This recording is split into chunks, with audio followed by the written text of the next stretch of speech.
Good evening students. మనం previous క్లాస్లో ఈ టాపిక్ గురించి మనం స్టార్ట్ చేసాము. అంటే particle nature of electromagnetic radiation. అందులో ప్లాంక్స్ క్వాంటమ్ థియరీ అనేటటువంటి టాపిక్ని మనం స్టార్ట్ చేసాం అన్నమాట. అంటే ఎలక్ట్రోమాగ్నెటిక్ థియరీ అంటే రేడియేషన్కి పార్టికల్ నేచర్ ఏంటి అనేసి మనకి డౌట్ వస్తుంది. కానీ ఇక్కడ కొన్ని పాయింట్స్ ఇచ్చాడనమాట. ఆ పాయింట్స్ గురించి మనం ఇక్కడ 1, 2, 3 ఇంకా ఇక్కడ 4 పాయింట్స్ మనం నిన్న డిస్కస్ చేసాము. సో ఇంకా ఈ పారాగ్రాఫ్ కూడా మనం డిస్కస్ చేసాము. సో ఇప్పుడు మనం ఇక్కడ నుంచి ఈ పారాగ్రాఫ్ నుంచి మనం బ్లాక్ బాడీ రేడియేషన్ గురించి మనం డిస్కస్ చేయాలి. చూద్దాం. సో ప్రీవియస్ వీడియో యొక్క లింక్ నేను ఈ వీడియో యొక్క డిస్క్రిప్షన్లో ఇస్తాను, చూడండి. సో ఇక్కడ it is noteworthy that first concrete explanation for the phenomena of black body radiation mentioned above was given by Max Planck in 1900 years అన్నమాట. సో ఏమంటున్నాడంటే బ్లాక్ బాడీ అనేది ఒక వస్తువు అన్నమాట. ఆ వస్తువు ఎలాంటి వస్తువు ఉంటుంది? బ్లాక్ బాడీ అనేది ఒక వస్తువు. అది ఎలాంటి వస్తువు అంటే ఎలాంటి రేడియేషన్ దాని మీద పడినా ఆ రేడియేషన్ని అది అబ్జార్బ్ చేసేసుకుంటుంది. ప్లస్ అది దాన్ని హీట్ చేస్తే అది అన్ని ఫ్రీక్వెన్సీస్ ఉన్న రేడియేషన్ అది రేడియేట్ చేస్తుంది అన్నమాట, అంటే వదులుతుంది. సో మనకి ఫ్రీక్వెన్సీస్ ఎన్ని రకాల రేడియేషన్స్ మనం ప్రీవియస్గా చెప్పుకున్నాం. మనం చాలా రకాల రేడియేషన్స్ గురించి మనం చెప్పుకున్నాం. అందులో radio waves plus microwaves plus IR waves plus మనకి visible light plus UV light, X rays, gamma rays, వీటన్నిటికీ ఒక్కొక్క దానికి ఒక్కొక్క ఫ్రీక్వెన్సీ ఉంటుంది. సో ఈ బ్లాక్ బాడీ అంటే ఏంటంటే అది ఎలాంటి రేడియో వేవ్స్ పడినా దాని మీద, లేకపోతే గామా రేస్ పడినా, లేకపోతే యూవీ రేస్ పడినా, ఎలాంటి రేస్ పడినా అది దాన్ని అబ్జర్బ్ చేసేసుకుంటుంది. దాన్ని బ్లాక్ బాడీ అంటారు అన్నమాట. బ్లాక్ బాడీ అంటే నల్లని వస్తువు అనేసి ఒక మీనింగ్ మనం చెప్పొచ్చు అన్నమాట. నల్లని పదార్థం అది ఎలాంటి పదార్థం? అది ఎలాంటి రేడియేషన్, ఏ ఫ్రీక్వెన్సీ ఉన్న రేడియేషన్ కానీ, ఏ వేవ్ లెంత్ ఉన్న రేడియేషన్ కానీ దాని మీద పడినప్పుడు అది దాన్ని టోటల్గా అబ్జార్బ్ చేసేసుకుంటుంది.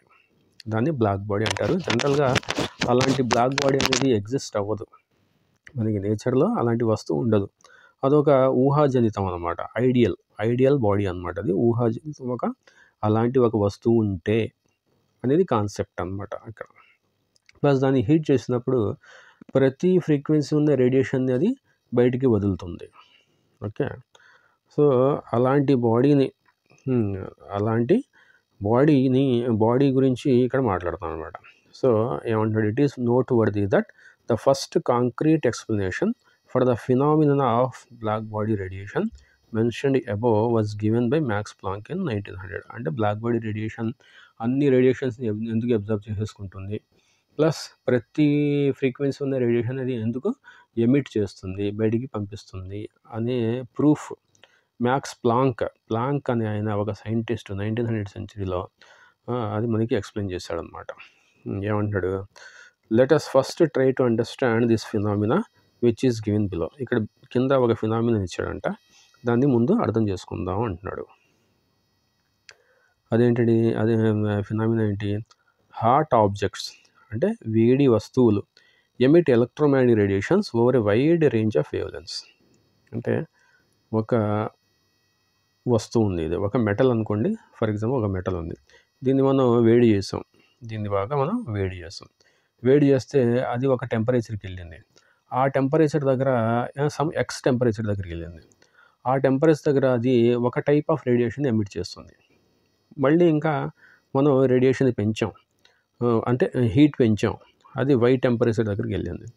అంటే అప్పుడు అది ఇమిట్ చేసే రేడియేషన్ చేంజ్ చేసుకుంటుంది. అంటే ఎక్స్ టెంపరేచర్ దగ్గర ఒక రకమైన రేడియేషన్ అది వదిలితే వై టెంపరేచర్ దగ్గర ఇంకో రకమైన రేడియేషన్ అది వదులుతుంది, ఫ్రీక్వెన్సీ చేంజ్ అయిపోతుంది.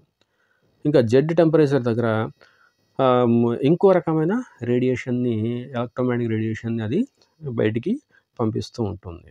అంటే టెంపరేచర్ని బట్టి ఆ వస్తువు నుంచి బయటకు వచ్చేటటువంటి రేడియేషన్ ఫ్రీక్వెన్సీ మారిపోతూ ఉంటుంది. ఫ్రీక్వెన్సీ మారిపోతే ఎనర్జీ కూడా మారిపోతుంది. అలా అనమాట. So hot objects emit electromagnetic radiations over wide range of wave lens అన్న ఫ్రీక్వెన్సీ అన్న మనకి డిఫరెంట్ వేవ్ లెంత్ చేంజ్ అయినా లేకపోతే ఫ్రీక్వెన్సీ చేంజ్ అయినా మనకి ఆ రేడియేషన్ యొక్క నేచర్ చేంజ్ అయిపోతుంది అన్నమాట. ఓకే, ఒక వేవ్ లెంత్ ఉన్న radiation electromagnetic radiation radio waves అనుకుంటే, ఇంకో వేవ్ లెంత్ ఉన్న రేడియేషన్ ఏంటి ఐఆర్ ఇన్ఫ్రారెడ్ రేడియేషన్ అవ్వచ్చు. ఇంకో టైప్ ఆఫ్ వేవ్ లెంత్ ఉన్న రేడియేషన్ మైక్రోవేవ్స్ అవ్వచ్చు. ఇంకో టైప్ ఆఫ్ వేవ్ లెంత్ ఉన్న రేడియేషన్ యూవీ విజిబుల్ అవ్వచ్చు. సో అలాగా మీన్స్ వేవ్ లెంత్ చేంజ్ అయిపోయినా, ఫ్రీక్వెన్సీ చేంజ్ అయిపోయినా ఎలక్ట్రోమాగ్నెటిక్ రేడియేషన్ యొక్క నేమ్ కానీ నేచర్ కానీ చేంజ్ అయిపోతుంది అన్నమాట. ఓకే, అలా at high temperatures and appreciable proportion of radiation is in the visible region of the spectrum. అంటే ఏం చేశాడు, ఒక వస్తువు తీసుకొని దాన్ని బాగా హీట్ చేశాడు. హీట్ చేస్తే ఒక టెంపరేచర్ దగ్గర ఈ హీట్ చేసినప్పుడు ఈ వేడి వస్తువు నుంచి మనకి విజిబుల్ రేడియేషన్ బయటకు వస్తుంది. ఇది విజిబుల్ రేడియేషన్ అన్నమాట. ఒక టెంపరేచర్ దగ్గర సమ్ ఎక్స్ టెంపరేచర్ దగ్గర ఈ బాడీ నుంచి విజిబుల్ రేడియేషన్ బయటకు వస్తుంది అనుకున్నాడు. Okay, as the temperature is raised అంటే ఇక్కడ ఇంకా టెంపరేచర్ పెంచాడు. ఇంకా టెంపరేచర్ పెంచితే ఏ higher proportion of short wave length blue light is generated. అంటే అందులో నుంచి బయటకు వచ్చినటువంటి విజిబుల్ లైట్లు ఏముంటాయి, విజిబుల్ లైట్లో రెడ్ లైట్ ఉంటుంది, విబ్జిఆర్ ఆఫ్ కలర్ కదా, వైలెట్ లైట్ ఉంటుంది. వైలెట్ నుంచి రెడ్ కలర్ వరకు డిఫరెంట్ టైప్స్ ఆఫ్ రేడియేషన్స్ ఉంటాయి విజిబుల్ లైట్లో. రెడ్ లైట్కి వేవ్ లెంత్ ఎక్కువ, బ్లూ లైట్కి వేవ్ లెంత్ తక్కువ, అంటే ఎనర్జీ ఎక్కువ అనమాట, అంటే ఫ్రీక్వెన్సీ ఎక్కువ అనమాట. సో ఒక టెంపరేచర్ మనం దాన్ని వేడి చేస్తే రెడ్ లైట్ బయటకు వచ్చింది విజిబుల్ లైట్. అదే ఇంకా వేడి చేస్తే ఇంకా దాని టెంపరేచర్ ఇంకా బాగా పెరిగితే ఆ రెడ్ లైట్ కాస్త బ్లూ లైట్ కింద మారిపోయింది, అంటే ఫ్రీక్వెన్సీ పెరిగిపోయింది. Okay, as the temperature is raised a higher proportion of short wavelength అంటే హయ్యర్ ఫ్రీక్వెన్సీ అంట. అంటే వేవ్ లెంత్ పెరిగితే ఫ్రీక్వెన్సీ తగ్గుద్ది, వేవ్ లెంత్ తగ్గితే ఫ్రీక్వెన్సీ పెరుగుతుంది అనమాట. షార్ట్ వేవ్ లెంత్ అంటే తక్కువ వేవ్ లెంత్ అంటే higher frequency, that is blue light అనమాట. Blue light is generated. For example when iron rod is heated in a furnace. ఒక ఐరన్ రాడ్ని మనం ఫర్నెస్లో బాగా హీట్ చేస్తే ఏమవుతుంది, ఐరన్ రాడ్ ఫస్ట్ మనకి రెడ్ కలర్లో మారుతుంది, అంటే లైట్ రెడ్ కలర్లో మారుతుంది. మనం చూడొచ్చు దాన్ని, మన కళ్ళతో చూస్తే ఒక ఐరన్ రాడ్ని ఫర్నెస్లో పెట్టి మనం హై టెంపరేచర్ రైస్ చేస్తే ఆ iron rod first light red కలర్గా మారుతుంది, దాని తర్వాత డార్క్ రెడ్ కలర్గా మారుతుంది. Okay, dull red, first dull రెడ్గా మారుతుంది, and then progressively becomes more and more red. అంటే డల్ రెడ్లో ఉన్నది చాలా ఎక్కువ ఎర్రగా మారిపోతుంది అన్నమాట. యాజ్ టెంపరేచర్ ఇంక్రీజెస్, టెంపరేచర్ పెరిగే కొద్దీ. దాని తర్వాత as this is heated further, ఇంకా వేడి చేస్తే దాన్ని the radiation emitted becomes white. అది మన కళ్ళకి వైట్గా కనిపిస్తుంది. అది వైట్కి ఎప్పుడు కనిపిస్తుంది, అందులోంచి వైట్ లైట్ మనకి వస్తే వైట్ కనపడుతుందండి. ఫస్ట్ డల్ రెడ్లా ఉంటుంది, దాని తర్వాత హాట్ రెడ్లా అంటే డార్క్ రెడ్లా మారుతుంది, దాని తర్వాత అది వైట్గా మారుతుంది. ఓకే, ఇంకా వేడి చేస్తే అది బ్లూగా మారుతుంది అనమాట. Blue temperature becomes very high అనమాట. అంటే ఒక్కొక్క టెంపరేచర్ దగ్గర అది ఒక్కొక్క రేడియేషన్ని బయటకు వదులుతుంది. ఫస్ట్ డల్ రెడ్ లైట్లు వదిలింది, దాని తర్వాత డార్క్ రెడ్ లైట్ వదిలింది, తర్వాత వైట్ లైట్ని వదిలింది, దాని తర్వాత బ్లూ లైట్ని ఆ మెటల్ ఐరన్ రాడ్ అనేది మనకి బయటికి వదిలింది అనమాట హై టెంపరేచర్స్ దగ్గర. ఓకే, ఆ విధంగా డిఫరెంట్ టైప్స్ ఆఫ్ రేడియేషన్స్ని అది ఐరన్ రాడ్ అనేది డిఫరెంట్ టెంపరేచర్స్ దగ్గర మనకి బయటికి ఎమిట్ చేసింది అనమాట. Okay, this means that red radiation is most intense at a particular temperature. Another blue radiation is most intense at another temperature. అంటే ఒక టెంపరేచర్ దగ్గర రెడ్ లైట్ యొక్క ఇంటెన్సిటీ ఎక్కువ ఉంటే ఇంకో టెంపరేచర్ దగ్గర బ్లూ లైట్ యొక్క ఇంటెన్సిటీ ఎక్కువ ఉందన్నమాట. ఓకే, సో ఫ్రీక్వెన్సీ వేరు, ఇంటెన్సిటీ వేరు. ఫ్రీక్వెన్సీ డిఫరెంట్ అనమాట, ఇంటెన్సిటీ డిఫరెంట్ అనమాట. ఫ్రీక్వెన్సీ అంటే రేడియేషన్ చేంజ్ అయిపోతుంది, ఇంటెన్సిటీ పెరిగితే రేడియేషన్ చేంజ్ అవ్వదు. దాని డెన్సిటీ పెరుగుతుంది అనమాట. దాని యొక్క ఇంటెన్సిటీ అంటే చాలా పవర్ఫుల్గా అది బయటకు వస్తుంది అనమాట, దాన్ని ఇంటెన్సిటీ అంటారు. అది రేడియేషన్ ఫ్రీక్వెన్సీ పెరిగితే రేడియేషనే చేంజ్ అయిపోతుంది అనమాట. ఓకే, ఫ్రీక్వెన్సీకి ఇంటెన్సిటీకి డిఫరెన్స్ ఉంది. This means intensities of the radiation of different wave lengths emitted by hot body depend upon it's temperature. అంటే టెంపరేచర్ చేంజ్ అయితే ఆ ఫ్రీక్వెన్సీ చేంజ్ అయిపోతుంది, ప్లస్ స్లోగా దాని ఇంటెన్సిటీ కూడా చేంజ్ అయిపోతుంది. ఫస్ట్ డల్ రెడ్లో ఉన్నది డార్క్ రెడ్లో అయింది కదా, అది అక్కడ ఇంటెన్సిటీ చేంజ్ అయింది అనమాట. కానీ డార్క్ అనేది బ్లూగా కన్వర్ట్ అయింది కదా, అది అక్కడ ఫ్రీక్వెన్సీ చేంజ్ అనమాట. ఓకే, డల్ రెడ్ అనేది డార్క్ రెడ్గా మారింది అంటే అక్కడ అది దాని యొక్క ఇంటెన్సిటీ చేంజ్ అయింది. కానీ డార్క్ అనేది వైట్గా మారింది, డార్క్ రెడ్ అనేది వైట్గా మారింది అంటే ఫ్రీక్వెన్సీ చేంజ్ అయింది. వైట్ అనేది బ్లూగా మారింది అంటే దాని ఫ్రీక్వెన్సీ మళ్ళీ చేంజ్ అయింది. అలా అంటే రేడియేషన్ చేంజ్ అయిపోయింది అనమాట. డల్ రెడ్ నుంచి డార్క్ రెడ్గా మారిందంటే అక్కడ ఫ్రీక్వెన్సీ చేంజ్ అవ్వాల, ఇంటెన్సిటీ చేంజ్ అయింది అనమాట అక్కడ. ఓకే, అదే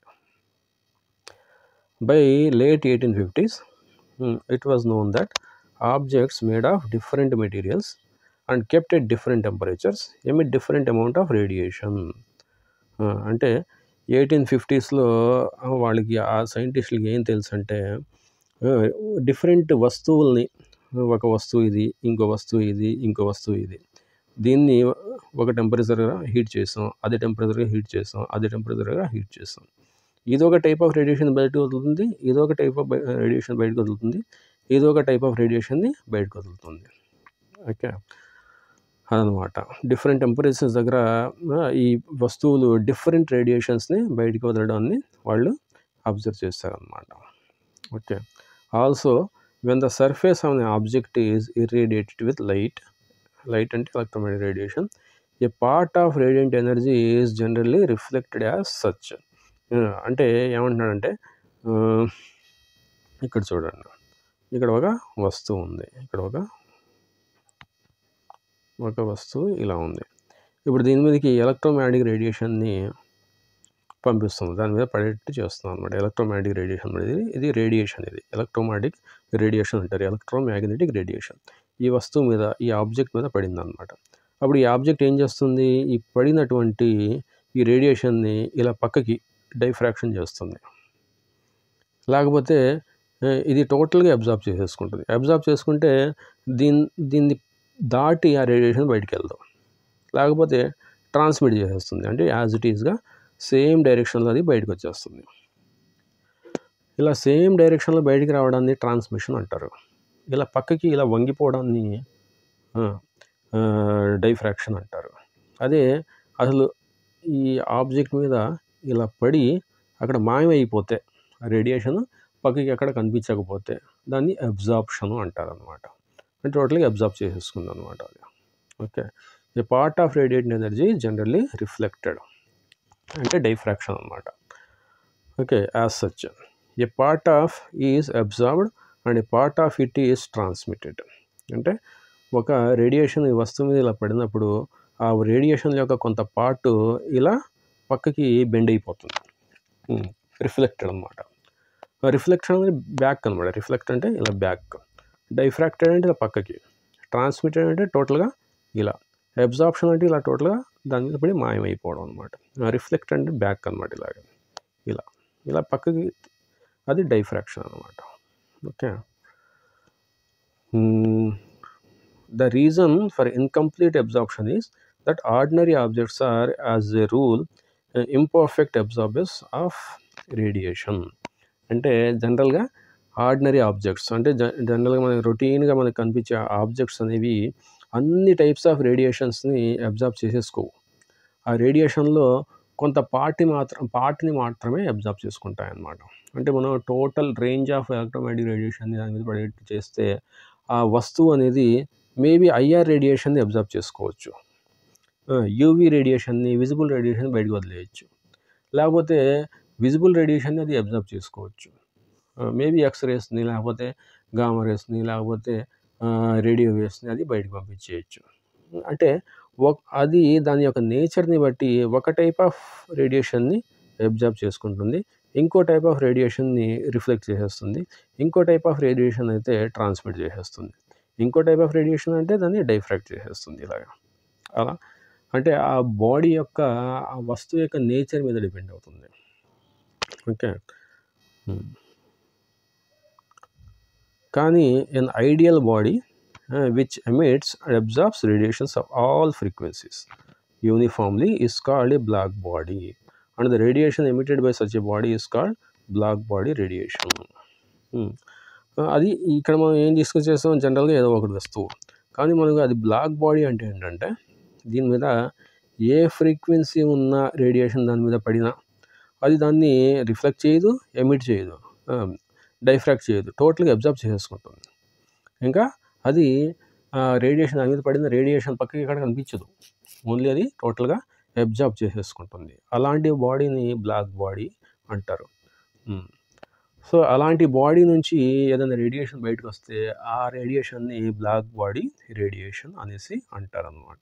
అంటే ఇలాంటి బ్లాక్ బాడీ ఏదైనా వేడి చేసినప్పుడు ఏదైనా రేడియేషన్ని బయటికి ఇలా వదిలితే ఆ రేడియేషన్ని బ్లాక్ బాడీ రేడియేషన్ అనేసి అంటారు అన్నమాట. ఓకే, బ్లాక్ బాడీ రేడియేషన్ అంటే అదనమాట. ఓకే, ఇక్కడ చూడండి, in practice no such body exist. అంటే జనరల్గా మన డైలీ లైఫ్లో అలాంటి బ్లాక్ బాడీ అనేది ఉండదు, అది ఒక హైపోథెటికల్ అనమాట. అంటే ఊహాజనితం, హైపోథెటికల్. అలాంటి బ్లాక్ బాడీ అనేది ఉండదు. కానీ అలాంటి దాన్ని సమ్ ఎక్స్ అంటాం కదా మనం, అంటే ఎక్స్ అనుకోండి అంటాం కదా, అలాగే ఇక్కడ ఒక బ్లాక్ బాడీ ఉందనేసి ఊహించుకోండి. అది అన్ని రకాల ఫ్రీక్వెన్సీస్ని అబ్జర్వ్ చేసేసుకుంటుంది, ఏ రకమైన ఫ్రీక్వెన్సీ అయినా అది బయటికి వదులుతుంది. సో అలాంటి బాడీని బ్లాక్ బాడీ అంటారు. అలాంటి బాడీ నుంచి బయటికి వచ్చినటువంటి, అలాంటి వస్తువు నుంచి బయటకు వచ్చినటువంటి రేడియేషన్ని, రేస్ని బ్లాక్ బాడీ రేడియేషన్ అంటారన్నమాట. ఓకే, అలాంటి బ్లాక్ బాడీకి దగ్గరగా ఉండేటట్టు వస్తువు ఏదైనా ఉందంటే కార్బన్ బ్లాక్. మనకి కార్బన్ బ్లాక్ అనేసి ఒక మెటీరియల్ ఉంటుంది, జనరల్గా మనకి వాటర్ ఫిల్టర్స్లో వాటిలో యూస్ చేస్తారు కార్బన్ బ్లాక్. ఎందుకంటే దానికి అడ్జార్ప్షన్ పవర్ ఎక్కువ ఉంటుంది, అది అన్నెసరీ ఇంప్యూరిటీస్ని అడ్జార్బ్ చేసేసుకుని ప్యూర్ వాటర్ని ఇస్తుంది అన్నమాట. అలాంటి కార్బన్ బ్లాక్ని బ్లాక్ బాడీతో మనం కొంతవరకు కంపేర్ చేయొచ్చు అన్నమాట. Okay, a good physical approximation to a black body is a cavity. అంటే ఒక అప్రాక్సిమేషన్ అంటే మనం బ్లాక్ బాడీ అంటే ఎలా ఊహించుకోవచ్చు అంటే అది ఒక క్యావిటీలా ఉంటుంది, ఇలాగా ఒక హోల్ అనమాట, క్యావిటీలా ఉంటుంది, బ్లాక్ హోల్ లాగా. Cavity with a tiny hole, ఇక్కడ ఒక టినీ హోల్ ఉంది black body. So which has no other opening. అంటే అది టోటల్గా బ్యాక్ సైడ్ అనేది ఏం ఓపెనింగ్ ఉండదు, టోటల్గా అది ఫ్రంట్ సైడే ఒక హోల్లా ఉంటుంది అన్నమాట. ఇప్పుడు దాని మీద ఎలాంటి రేడియేషన్ పడినా అది టోటల్గా అబ్జర్బ్ చేసేసుకుంటుంది. బ్యాక్ సైడ్ ఎలాంటి ఓపెనింగ్ ఉండదు కాబట్టి ఆ రేడియేషన్ బయటికి రాదు, టోటల్గా ఈ బాడీ అనేది దాన్ని అబ్జర్బ్ చేసేసుకుంటుంది అన్నమాట. అలాంటి బాడీని బ్లాక్ బాడీ అంటారు అన్నమాట. అది ఒక జస్ట్ హైపోథెటికల్ అన్నమాట అది. ఇప్పుడు చూద్దాం, ఇవన్నీ తీసేద్దాం ఫస్ట్ మనం, ఎందుకంటే ఈ పారాగ్రాఫ్ మనం డిస్కస్ చేయాలి.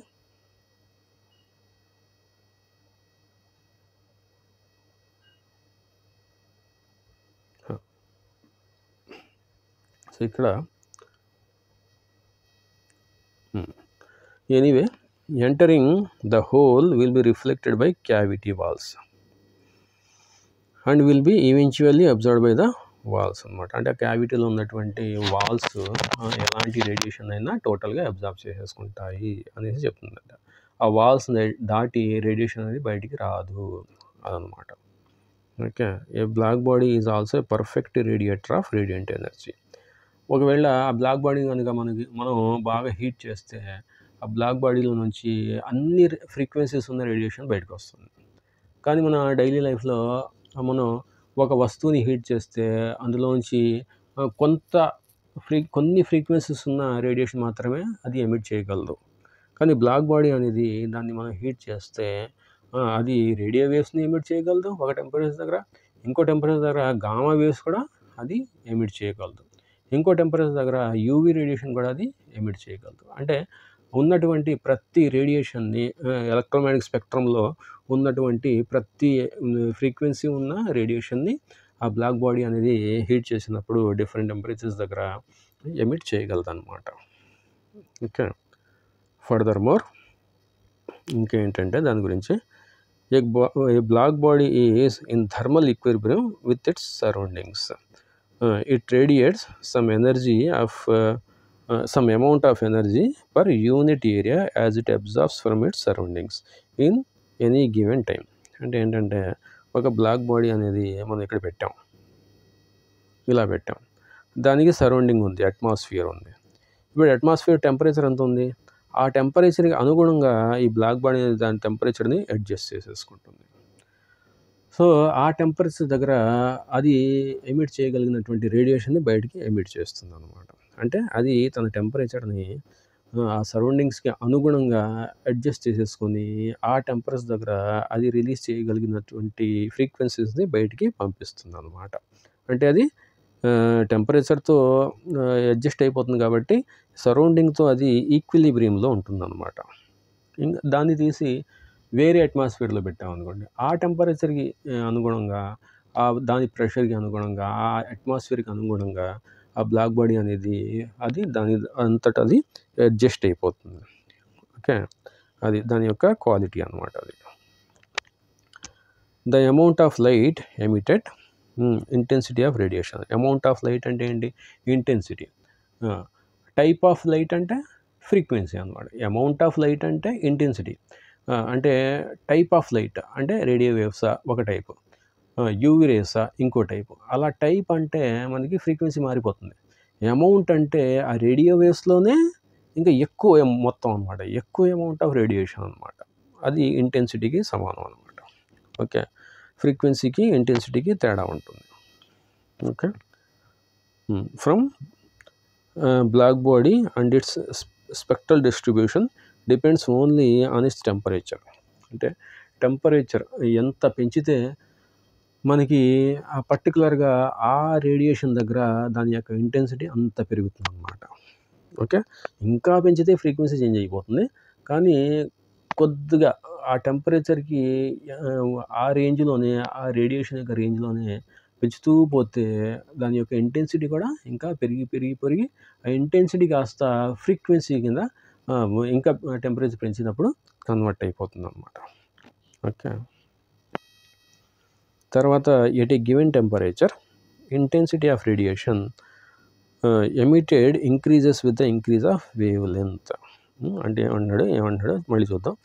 At a given temperature intensity of radiation emitted increases the increase of wave length. Okay. అంటే వేవ్ లెంత్ అంటే ఏంటి, లాంబ్డా. ఈ లాంబ్డా పెంచుకుంటూ పోతే అది రేడియేషన్ వదులుతున్నటువంటి రేడియేషన్ కూడా పెరుగుతూ పోద్దంట, ఇలా పెరుగుతూ పోద్దంట. ఓకే. అంటే ఇంటెన్సిటీ పెరుగుతూ పోతుంది అన్నమాట. అంటే ఇక్కడ ఇది తీసేద్దాం ముందు మనం. ఇది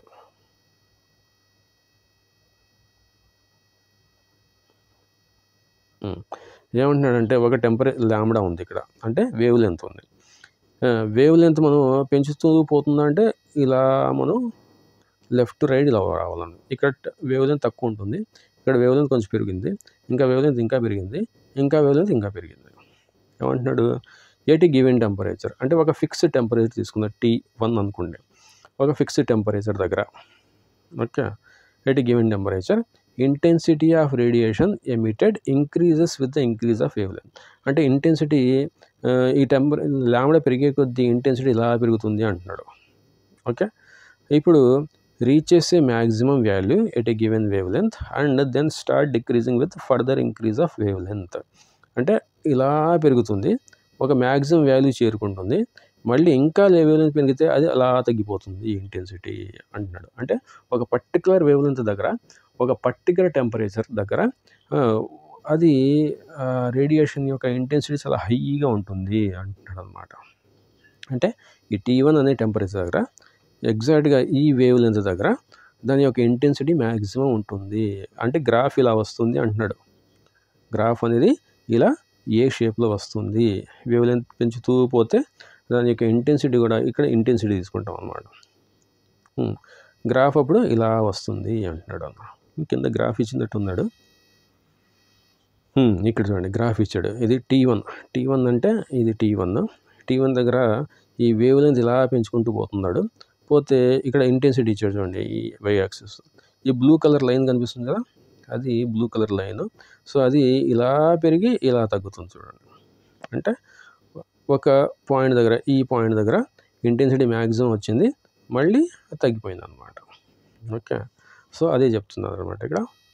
అంటే ఈ ఫిక్స్డ్ టెంపరేచర్ దగ్గర T1 దగ్గర వేవ్ లెంత్ మనం రేడియేషన్ వేవ్ లెంత్ పెంచుకుంటూ పోతే అది ఒకానొక ఇంటెన్సిటీకి చేరి, మ్యాక్సిమం ఇంటెన్సిటీకి చేరి మళ్ళీ అది రివర్స్లో తగ్గిపోతుంది అనమాట దాని యొక్క ఇంటెన్సిటీ. అలా వస్తుంది ఇంటెన్సిటీకి లాంబ్డాకి రేడియేషన్, అంటే వేవ్ లెంత్ యొక్క రేడియేషన్ మనం గ్రాఫ్ గీస్తే అది ఆ షేప్లో వస్తుంది, ఈ షేప్లో వస్తుంది. ఓకే. అక్కడ ఉన్న రీచ్ చేసే maximum value at given wavelength and then starts decreasing with further increase of wavelength అన్నాడు, as shown in figure 2.8. Okay, ఇది 2.8. Also as the temperature increase అంటే T1 నుంచి T2 పెంచాం, టెంపరేచర్ని పెంచాం. ఇదిగో T2 గ్రేటర్ దెన్ T1 ఇక్కడ ఉంచండి గ్రాఫ్లో. ఇక్కడ T1 దగ్గర గ్రాఫ్ ఇలా, ఈ T1 దగ్గర గ్రాఫ్ మనకి ఇలా వచ్చింది. ఇప్పుడు T2 దగ్గర మనం అంటే వేరే టెంపరేచర్ దగ్గర మనం సేమ్ వేవ్ లెంత్ పెంచుకుంటూ పోతే దాని ఇంటెన్సిటీ గ్రాఫ్ డిఫరెంట్గా వచ్చింది చూడండి. ఇక్కడ మ్యాక్సిమం అనేది ఇక్కడ వచ్చింది, దీంట్లో మ్యాక్సిమం అనేది ఇక్కడ వచ్చింది. ఓకే. అంటే టెంపరేచర్ పెరిగితే ఆ మ్యాక్సిమం అనేది లెఫ్ట్ సైడ్కి షిఫ్ట్ అయింది చూడండి. ఇక్కడ ఉన్నటువంటి మ్యాక్సిమా అంటే ఇలా దీంట్లో ఈ పాయింట్ని మ్యాక్సిమా అంటారు. ఓకే. ఆ మ్యాక్సిమా ఇందులో T1 దగ్గర ఇక్కడ ఉంటే T2 దగ్గర ఇక్కడ ఉంది. ఓకే. అంటే అది లెఫ్ట్ హ్యాండ్ సైడ్కి షిఫ్ట్ అయింది, ఇక్కడ ఉండేది లెఫ్ట్ హ్యాండ్ సైడ్కి షిఫ్ట్ అయింది అనమాట. సో వేవ్ లెంత్ పెంచితే ఇంటెన్సిటీ పెరుగుతుంది, ప్లస్ దాని యొక్క మ్యాక్సిమా లెఫ్ట్ హ్యాండ్ సైడ్కి షిఫ్ట్ అవుతుంది అనేది మనకి ఆ గ్రాఫ్ నుంచి మనకి కనిపిస్తుంది. Okay. Also as the temperature increases మ్యాక్సిమా of the curve shift to short wavelength, అంటే తక్కువ వేవ్ లెంత్ వైపు షిఫ్ట్ అవుతుంది. అంటే ఇది ఎక్కువ వేవ్ లెంత్, ఇది తక్కువ వేవ్ లెంత్గా షార్ట్ వేవ్ లెంత్ దగ్గరికి షిఫ్ట్ అయింది అనమాట అది. Okay. Several attempts were made to predict the intensity of radiation as a function of wave length. So ఈ గ్రాఫ్ నుంచి మనకి తెలిసిపోతుంది ఇంటెన్సిటీ అనేది వేవ్ లెంత్ యొక్క ఒక ఫంక్షన్ కింద మనం, మ్యాథమెటికల్ ఫంక్షన్ కింద మనం చెప్పుకోవచ్చు అనేసి. సో అదనమాట దాని అర్థం. Okay. But the results of the above experiment could not be explained satisfactorily on the basis of wave theory of light. అంటే ఇక్కడ టెంపరేచర్ అనేది టెంపరేచర్ మనం తీసుకుంటే ఆ టెంపరేచర్ ఎలా ఇంక్రీజ్ అవుతుంది, పార్టికల్ నేచర్ ఉంటేనే ఇంక్రీజ్ అవుతుంది. రేడియేషన్కి టెంపరేచర్ పెంచితే అది మీనింగ్లెస్ అనమాట. ఎందుకంటే మనం ఒక మెటల్ని ఇలా హీట్ చేసినప్పుడు ఆ మెటల్లో యాటమ్స్ ఉంటాయి కాబట్టి, ఆ యాటమ్స్ అనేవి పార్టికల్స్ కాబట్టి అందులో ఎలక్ట్రాన్స్ కూడా ఉంటాయి కాబట్టి ఆ హీట్ అనేది ఒక ప్లేస్ నుంచి ఇంకో ప్లేస్కి షిఫ్ట్ అవుతుంది. అంటే హీట్ అనేది ఒక ప్లేస్ నుంచి ఇంకో ప్లేస్కి ఆ మెటల్లో షిఫ్ట్ అవుతుంది అంటే అందులో పార్టికల్స్ ఉంటాయి, అంటే ఎలక్ట్రాన్స్ ఉంటాయి. సో అప్పటికి అది తెలియదు వాళ్ళకి. అప్పుడు ఆ పార్టికల్ నేచర్ ఉంటేనే ఆ టెంపరేచర్ దగ్గర ఆ మెటల్ అనేది డిఫరెంట్ వేవ్ లెంగ్త్స్ ఉన్నటువంటి రేడియేషన్ బయటకు వస్తుంది. కానీ అది అంటే వేవ్ నేచర్ ఉంటే అది పాసిబుల్ కాదు అనేది వాళ్ళు పసిగట్టారనమాట. అప్పుడు వేవ్ నేచర్ ఉంటే ఈ రిజల్ట్స్ అన్నీ మనకి ఎక్స్ప్లెయిన్ చేయడానికి ఉండదు. పార్టికల్ నేచర్ ఉంటేనే ఈ రిజల్ట్స్ అన్నీ మనం ఎక్స్ప్లెయిన్ చేయొచ్చు అనేది వాళ్ళు చెప్పారనమాట. Okay. Max Planck arrived at a satisfactory relationship. ఆయన ఒక రిలేషన్షిప్ రాశాడు. దేనికి రాశాడు చూద్దాం. By making an assumption that absorption and emission of radiation arises from oscillator that is atoms in the wall of the black body. అంటే ఏమంటున్నాడు, ఇక్కడ ఒక బ్లాక్ బాడీ ఉంది, ఇలా ఒక బ్లాక్ బాడీ ఉంది. ఆ బ్లాక్ బాడీ యొక్క వాల్స్ ఇవి, ఇక్కడ వాల్స్ ఉన్నాయి. ఆ వాల్స్లో ఏముంటాయి, యాటమ్స్ ఉంటాయి. ఆ యాటమ్స్ మనం దాన్ని హీట్ చేసినప్పుడు యాటమ్స్ అంట ఆసిలేటర్లా పనిచేస్తాయి, అంటే వైబ్రేట్ అవుతాయి. ఆ యాటమ్స్ అనేవి ఇటు అటు బాగా 3D డైమెన్షన్లో ఫుల్గా వైబ్రేట్ అవుతాయి, ఒక ఆసిలేటర్ లాగా పనిచేస్తాయి. ఆసిలేటర్లాగా పనిచేయడం వల్లే ఆ హీట్ అనేది ఒక యాటమ్ నుంచి ఇంకో యాటమ్కి, ఇంకో యాటమ్ నుంచి ఇంకో యాటమ్కి అలా స్ప్రెడ్ అవుతుంది అన్న కాన్సెప్ట్లో చెప్పాడు అనమాట. అంటే బ్లాక్ బాడీ యొక్క వాల్స్లో ఉన్నటువంటి ఈ యాటమ్స్ ఇక్కడ యాటమ్స్ ఉంటాయి కదా, బ్లాక్ బాడీ అంటేనే టోటల్గా యాటమ్స్తో నిండిపోయి ఉంటుంది. యాటమ్ అంటే ప్రతి వస్తువు, ప్రతి మ్యాటర్ అనేది యాటమ్స్తోనే ఉంటుంది. కాబట్టి వాల్స్లో కూడా యాటమ్స్ ఉంటాయి. కాబట్టి ఆ యాటమ్స్ అనేవి వైబ్రేటర్స్ లాగా పనిచేస్తాయి అన్నాడు అనమాట. Okay. That is atoms in the wall of the black body. Their frequency of oscillations is changed by interaction with oscillators of the electromagnetic radiation. అంటే ఇప్పుడు ఎలక్ట్రోమాగ్నెటిక్ రేడియేషన్ దీని మీద పడేటట్టు చేసాం అనుకోండి. ఈ ఎలక్ట్రోమాగ్నెటిక్ రేడియేషన్లో కూడా సపోజ్ మన పార్టికల్ నేచర్ తీసుకుంటే, ఎలక్ట్రోమాగ్నెటిక్ రేడియేషన్కి సపోజ్ మన పార్టికల్ నేచర్ తీసుకుంటే ఇందులో కూడా ఇలా యాటమ్స్ అనేవి ఉంటాయి, అంటే పార్టికల్స్ ఉంటాయి. సో ఆ పార్టికల్స్కి కూడా ఫ్రీక్వెన్సీ ఉంటుంది, అవి కూడా ఆసిలేటర్స్లా పనిచేస్తాయి. అంటే ఈ ఎలక్ట్రోమాగ్నెటిక్ రేడియేషన్లో కూడా పార్టికల్స్ ఉంటాయి, ఈ బ్లాక్ బాడీలో కూడా పార్టికల్స్ ఉంటాయి. ఈ పార్టికల్స్ యొక్క ఫ్రీక్వెన్సీ ఈ బ్లాక్ బాడీలో ఉన్నటువంటి పార్టికల్స్ యొక్క ఫ్రీక్వెన్సీతో మ్యాచ్ అయితే అప్పుడు ఎనర్జీ ఎక్స్చేంజ్ అవుతుంది అనమాట. Okay. Planck assumed that radiation could be subdivided into discrete chunks of energy. అంటే ఇక్కడ ప్లాంక్ అనే ఆయన ఏం అజ్యూమ్ చేశాడు, ఈ రేడియేషన్ అనేది ఇలా వేవ్ నేచర్లో ఉండే రేడియేషన్ అనేది అందులో ఉన్నటువంటి ఎనర్జీ ఎలా ఉంటుంది అంటే చిన్న చిన్న ప్యాకెట్స్ రూపంలో ఉంటుంది అనేసి ఆయన అబ్జర్వ్ చేశాడు అనమాట.